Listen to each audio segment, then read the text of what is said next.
आणखी एक महत्त्वाचा प्रश्न, गेले 3 ते 4 वर्ष ज्या मुद्द्यांवर युक्तिवाद केले जात आहेत, ज्या मुद्द्यांचा तिढा कायम आहे, तेच मुद्दे आज सुद्धा रिपीट होत आहेत का? त्याच मुद्द्यांवर युक्तिवाद पुन्हा होतोय का?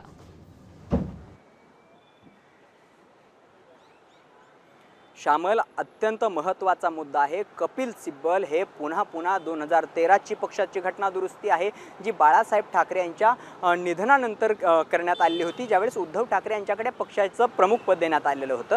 तो मुद्दा असेल, त्यानंतर 2018च्या पक्षाच्या घटना दुरुस्तीचा मुद्दा असेल, त्यानंतर 1999ची घटना दुरुस्ती जी घटना होती ती बेकायदेशीर अवैध ठरवण्यात आली होती, त्याचाही मुद्दा या ठिकाणी उपस्थित केला जातो. अशा वेगवेगळे मुद्दे आज नव्याने मांडण्यात आल्याचं पाहायला मिळतंय. मात्र या सगळ्यामध्ये कपिल सिब्बल यांच्याकडून काही महत्त्वाचे मुद्दे मांडण्यात आलेले आहेत.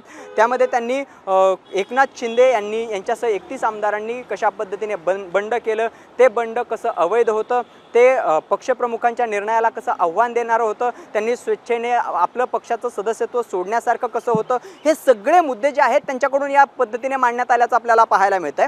आणखी एक महत्त्वाचा मुद्दा न्यायमूर्ती जयमाला बागचे आहेत, त्यांनी या ठिकाणी मांडल्याचं आपल्याला पाहायला मिळतोय. तो म्हणजे त्यांनी म्हटलं की ते एकत्रितपणे दुसऱ्या राज्यात गेले आणि कथितरित्या दुसऱ्या राजकीय पक्षाच्या सदस्यांशी त्यांनी संबंध ठेवले, संबंधित होते. त्यानंतर ते आणखी एका राज्यात गेले. या 2 प्रमुख घटनांवर तुमचा जो काही खटला आहे तो आधारलेला आहे. आणि यानंतर कपिल सिब्बल यांनी एक महत्त्वाचं निरीक्षण, एक महत्त्वाचा युक्तिवाद या ठिकाणी केल्याचं आपल्याला पाहायला मिळतंय. अजून बरेच काही आहे यामध्ये, अशाच पद्धतीने साम्य आहे, अशा पद्धतीचा युक्तिवाद कपिल सिब्बल यांनी केला आहे. सुनील प्रभू यांना मुख्य प्रतोदपदावरून हटवून भरत गोगावले यांची जी काही नियुक्ती करण्यात आली, त्याचा जो काही ठराव मंजूर करण्यात राम मंदिराचा तुम्ही उल्लेख केला होता, काय भूमिका होती राम मंदिराच्या वेळी? त्यांनी सुद्धा राम मंदिराच्या वेळी निवडणुकीनंतर निर्णय द्यावा राम मंदिराच्या संदर्भातला, अशा अनेक मुद्दे वेगवेगळे मांडले होते.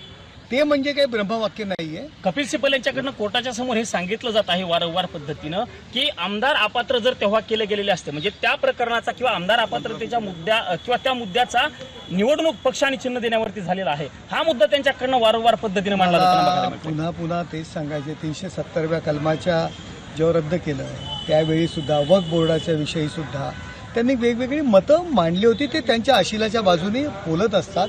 शेवटी ते वकील आहेत, त्यांच्याकडे आलेल्या पार्टीची पहिला प्रश्न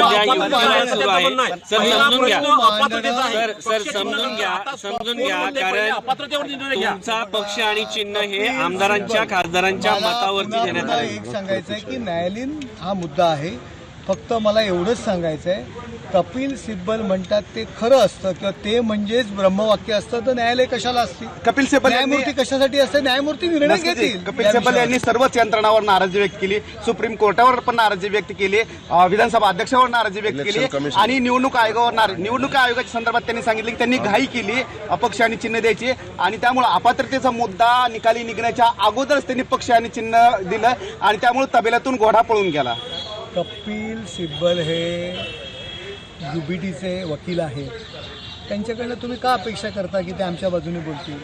ते आमच्या विरोधातच बोलणार. त्यात वेगळं काय? कपिल सिब्बल म्हणजे ब्रह्मवाक्य नाही आहे, हे मी पुन्हा सांगतो. त्याकरता न्यायमूर्ती आहेत आणि न्यायमूर्ती याच्यावरती निर्णय देतील. पण निवडणूक आयोगानं घाई केली असं त्यांचं म्हणणं आहे. समजून घ्या तुमचा पक्ष आणि चिन्ह ठरवताना आमदारांची मतं. पुन्हा तेच म्हणायचंय की कोर्टामध्ये हा विषय सुरू आहे, न्यायमूर्ती त्याच्यावरती निर्णय देणार आहेत.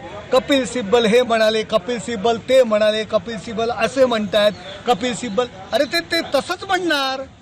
ते UBTचे वकील आहेत, ते आमचे वकील नाही आहेत, तुम्ही विसरलात वाटतं. त्यामुळे ते त्यांचीच बाजू मांडणार. फक्त मला एवढं तुम्हाला सांगायचं आहे, कपिल सिब्बल म्हणजे ब्रह्मवाक्य नाही आहे. त्याकरता न्यायमूर्ती आहेत, न्यायमूर्तींसमोर ते त्यांची बाजू म्हणते. यापूर्वी सुद्धा EVMच्या बाबतीत पण कपिल सिब्बलांनी वेगवेगळी मतं मांडलेली. तर आपण पाहिलं, नरेश मस्केंनी कोर्टाच्या बाहेर माध्यमांसमोर येऊन प्रतिक्रिया दिलेली आहे. कपिल सिब्बल म्हणजे काय ब्रह्मवाक्य नाही, ते त्यांचीच बाजू मांडणार, ते उद्धव ठाकरेंचीच बाजू मांडणार, यात नवल काय, अशी प्रतिक्रिया नरेश मस्के यांनी दिलेली आहे. नरेश मस्के हे शिंदे गटाचे प्रवक्ते आहेत आणि सध्या कोर्टात सुनावणी सुरू आहे. आपल्यासोबत या संपूर्ण सुनावणीबद्दलचे प्रत्येक अपडेट्स देत आहेत आपले प्रतिनिधी भरत मोहोळकर. भरत, मी पुन्हा तुमच्याकडे येईन. आता आपण नरेश म्हस्केंची प्रतिक्रिया ऐकलेली आहे. कपिल सिब्बल यांच्यावरच त्यांचा रोष होता. कपिल सिब्बल त्यांचीच बाजू मांडणार आहेत. ते बोलतील ते म्हणजे काही ब्रह्मवाक्य नाही. त्यासोबत कोर्ट हा आमच्याच बाजूने म्हणजेच योग्यच निर्णय देईल असा आत्मविश्वास आपण त्यांच्याकडे बघून पाहिलेला.